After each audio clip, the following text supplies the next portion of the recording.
എൻ്റെ പൊന്നോ വിശന്നിട്ട് പാടില്ല. അപ്പോൾ അതിനു വേണ്ടിയുള്ള പരിപാടി തുടങ്ങിയാലോ? നമ്മളൊന്നും ഉണ്ടാക്കാൻ പോകുന്നത് മീൻ ചെറുപയർ കറി. എന്നാൽ പിന്നെ തുടങ്ങിയാലാ?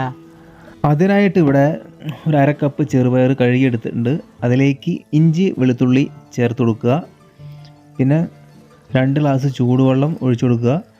അതിനുശേഷം കുറച്ച് ഉപ്പും ഇട്ട് കൊടുക്കുക. പിന്നെ നമുക്കിതൊന്ന് പുഴുങ്ങിയെടുക്കണം. അതിനുശേഷം നമ്മളിവിടെ ഒരു ചൂരമീൻ വാങ്ങിയിട്ടുണ്ട്. അത് ഇതുപോലെ നല്ല വൃത്തിയാക്കി കട്ട് ചെയ്ത് എടുത്തിട്ടുണ്ട്. അതിനുശേഷം ഗ്യാസ് ഓണാക്കി ഇതുപോലത്തെ ഒരു പാത്രത്തിലാണ് നമ്മൾ കുക്ക് ചെയ്യുന്നത്. അതിലേക്ക് കുറച്ച് വെളിച്ചെണ്ണ ഒഴിച്ചു കൊടുക്കുക. അത് ചൂടായതിന് ശേഷം ഇഞ്ചി, പച്ചമുളക്, വെളുത്തുള്ളി എല്ലാം ഇട്ട് കൊടുത്തതിന് ശേഷം നന്നായി ഒന്ന് ഇളക്കുക. 1 മിനിറ്റോളം അങ്ങനെ ഇളക്കി കൊടുത്തതിന് ശേഷം 2 സവോള അതിലേക്ക് ചേർത്ത് കൊടുക്കുക. പിന്നെ കുറച്ച് ഉപ്പും കൂടി ഇട്ട് കൊടുത്തതിന് ശേഷം അത് നന്നായി ഇളക്കി കൊടുക്കുക. അതിനുശേഷം ഒരു തക്കാളി ചെറുതാക്കി അരിഞ്ഞത് ഇതിലേക്ക് ഇട്ട് കൊടുക്കുക. അത് നന്നായി ഇളക്കി ഒരു ബ്രൗൺ കളറായി വരുമ്പോൾ നമുക്ക് മസാലപ്പൊടികൾ ചേർക്കാവുന്നതാണ്. ആദ്യമായി മഞ്ഞൾപ്പൊടി തട്ടിക്കൊടുക്കുക, പിന്നെ മുളക് പൊടി തട്ടിക്കൊടുക്കുക, പിന്നെ മല്ലിപ്പൊടി തട്ടിക്കൊടുക്കുക, അതിനുശേഷം ജീരകപ്പൊടി തട്ടിക്കൊടുക്കുക, പിന്നെ മസാല തട്ടിക്കൊടുക്കുക. പൊടികളെല്ലാം നിങ്ങളുടെ ഇഷ്ടത്തിനനുസരിച്ച് ചേർത്ത് കൊടുക്കാവുന്നതാണ്. അതിൻ്റെ കണക്ക് ഇവിടെ പറയുന്നില്ല. കുറച്ച് തീ കൂട്ടി വെച്ചതിന് ശേഷം നന്നായി ഒന്ന് ഇളക്കി കൊടുക്കുക.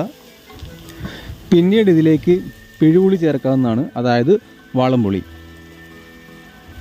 പിന്നെ നമ്മൾ റെഡിയാക്കിയെടുത്ത മീനൊക്കെ ഇതിലേക്ക് ഇട്ട് കൊടുക്കാം. എനിക്ക് തല ഇഷ്ടമാണ്, അതുകൊണ്ട് ഞാൻ തല ഇതിലേക്ക് ചേർക്കുന്നുണ്ട്. അപ്പോൾ ചെറുതായിട്ടൊന്ന് മീൻ നന്നായിട്ട് മിക്സ് ചെയ്യുക. അതിനുശേഷം നമ്മുടെ ചെറുപയർ കറി അത്യാവശ്യം വെന്ത് വന്നിട്ടുണ്ട്. അപ്പോൾ ഇതിൽ നിന്ന് 1-2 തവി വെള്ളം ഇതിൻ്റെ നീര് ഇതിലേക്ക് ഒഴിച്ചു കൊടുക്കാം.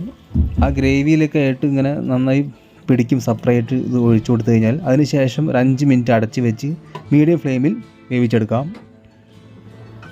അതിനുശേഷം ബാക്കിയുള്ള ചെറുപയറും കൂടി ഇതിലേക്ക് ഇട്ട് കൊടുക്കുക. ഇതെല്ലാം കൂടി ഒന്നും കൂടി മിക്സ് ചെയ്തതിന് ശേഷം നമുക്ക് അടച്ച് വെച്ച് വളരെ തീ കുറച്ച് ഒരു അരമണിക്കൂർ വേണം ഇതൊന്ന് ശരിയായി കിട്ടാൻ. വളരെ തീ കുറച്ച് വെച്ച് ഒരു അരമണിക്കൂർ വേവിച്ചെടുക്കാം. അരമണിക്കൂർ കഴിഞ്ഞ് തുറന്നു നോക്കിയപ്പോൾ നമ്മുടെ മീൻ കറി റെഡി ആയിട്ടുണ്ട്.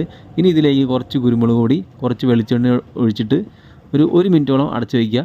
അതിനുശേഷം തീ ഓഫ് ചെയ്യുക. പിന്നെ നമുക്ക് ഉപയോഗിക്കാവുന്നതാണ്. അങ്ങനെ നമ്മുടെ മീൻ ചെറുപയർ കറി റെഡി ആയിട്ടുണ്ട്.